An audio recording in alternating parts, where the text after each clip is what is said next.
नमस्कार, स्वागत है आपका इंडिया न्यूज 28 में। ये बात करते हैं मध्य प्रदेश की कुछ खास खबरों की। रीवा पहुंचे खेल युवा कल्याण कैबिनेट मंत्री अनुराग ठाकुर। भाजपा के कार्यकर्ताओं एवं एनसीसी कैडेट ने सैनिक स्कूल में किया स्वागत के बाद खेल युवा कल्याण केंद्रीय मंत्री अनुराग ठाकुर पहुंचे सर्किट हाउस, जहां रीवा विधायक एवं जनसंपर्क मंत्री राजेंद्र शुक्ल ने किया स्वागत। साथ ही महाराजा पुष्पराज सिंह, सांसद जनार्दन मिश्रा सहित कई भाजपा के नेता रहे मौजूद। रीवा संभाग ब्यूरो राजीव तिवारी की रिपोर्ट। आने जाने की सड़कों से वंचित होते थे। डामर की सड़क आधे गांव के लोगों ने दर्शन नहीं किए थे। जो गांव के बाहर रहता था वो गांव नहीं आ पाता था, जो गांव में है बीमार हो जाता था तो अस्पताल नहीं पहुंच पाता था।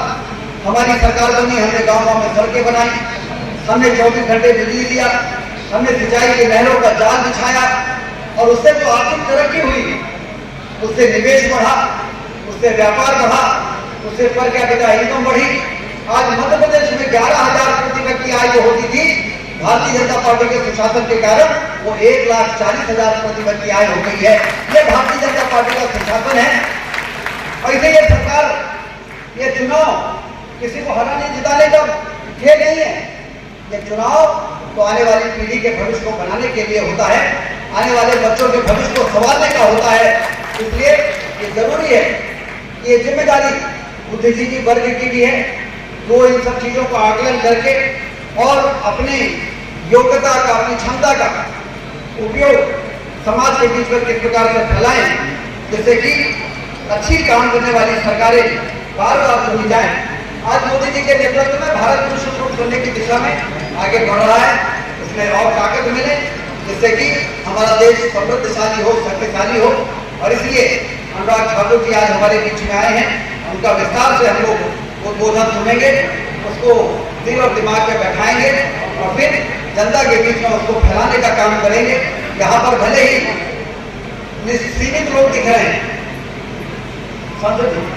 यहाँ भले ही सीमित लोग दिख रहे हैं, लेकिन एक आदमी 500 और 1000 आदमी के बराबर है। सही बात है कि नहीं? इसका मतलब यह है कि सिर्फ सुनना भर नहीं है, सुनने के बाद अपनी भूमिका का निर्धारण भी करना है। छोटी छोटी बैठकें करनी है और सामाजिक बैठकें करनी है, बुद्धिजीवियों की बैठक करनी है। तो अनुराग ठाकुर जी हमको बात बताएं, वो हम मिशन मोड में आने वाले 1-1.5 महीने में घर घर में दस्तक देते हुए अपनी भूमिका का निर्वहन करें, जिससे हम मध्य प्रदेश को हिंदुस्तान का बेहतर राज्य बनाएंगे ही। बीमारू राज्य का कलंक तो हमने नहीं मिटाया, किसे मिटाया है? अब बीमारू राज्य का कलंक यदि हमने मिटाया तो हम हिंदुस्तान के विकसित राज्यों की श्रेणी में नंबर 1 का स्थान भी प्राप्त करेंगे। कोई ताकत रोक नहीं सकती है। और हमारा पूरा क्षेत्र जो बहुत ही पिछड़ा था, आज सिंचाई की नहरों के जाल के दम पर हवाई अड्डा हमारे मध्य प्रदेश में विकास का बोलबाला है, इसलिए यहाँ पे विकास की योजनाओं का ही चर्चा होगी। आपकी सरकार ने पोस्ट ऑफिस को तो बचा लिया, लेकिन BSNL, आकाशवाणी खत्म हो गया। देखिए, मैं इतना ही कहूँगा, आज देश में रेडियो का सबसे बड़ा नेटवर्क है तो आकाशवाणी सबसे पुराना भी है। और हमने जितने टावर्स की योजना शुरू की, उसमें जहाँ एक और FM रेडियो के टावर, अब 80% का FM कवरेज हो जाएगी हमारे यहाँ। ये अपने आप यहाँ पे बात, जो ट्राइबल इलाके वहाँ पे थोड़ी दिक्कत आती है, जहाँ क्षेत्र वहाँ पे नहीं कर पाएंगे, लेकिन लोगों तक देखोगे तो 92% लोगों तक FM की सुविधा पहुँचाने का काम आकाशवाणी ने किया है। जहाँ तक BSNL की आपने बात कही, ट्राइबल और लेफ्ट विंग एक्सट्रीमिस्ट एरिया, जहाँ पर ये नक्सलवादी प्रभावित इलाके हैं, उनमें भारतीय जनता पार्टी की केंद्र की सरकार ने हजारों टावर्स की मंजूरी दी है, जिसके ऊपर लगभग 9,000 करोड़ रुपया खर्च होगा। ये अपने आप में बहुत बड़ी बात है। नेटवर्क वहां पर भी हम देने जा रहे हैं जहां पर पहले नहीं। शासकीय सेवकों की सैलरी आपने बंद करके रखी है।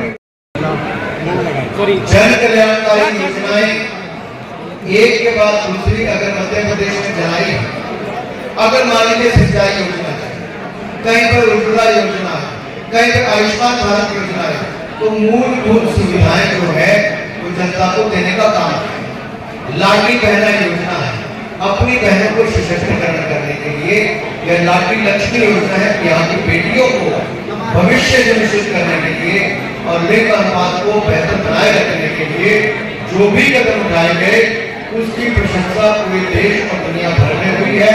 तो मुझे पूर्ण विश्वास है जनता भविष्य में भी इन योजनाओं को बनाए रखने के लिए समर्थन भारतीय जनता पार्टी का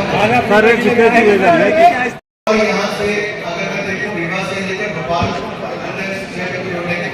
650 किलोमीटर का हाईवे ये किसी और ने नहीं, भारतीय जनता पार्टी की सरकार की देन। कई बार प्रोजेक्ट स्थानीय भूमि अधिग्रहण को लेकर सर्वे का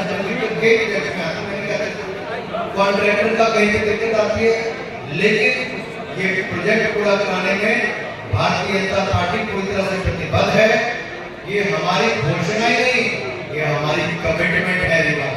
आज आप रीवा जिले में आए हैं,